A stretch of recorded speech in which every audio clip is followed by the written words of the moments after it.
Hello guys, in this video I am going to show you how to set the language in the hotels.com application.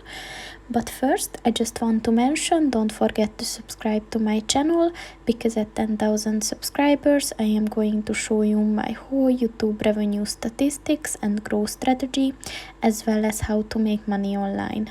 Let's jump into it. First of all, open the application on your phone. And then click on the profile button at the bottom of the page on the right. And then at the profile section, click on the language button. And as you can see, there are two language options that you can choose from.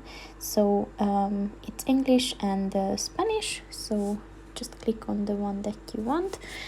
And click on the save button, and then your language is set. So that's pretty much it for this video, guys. See you in the next one. Goodbye.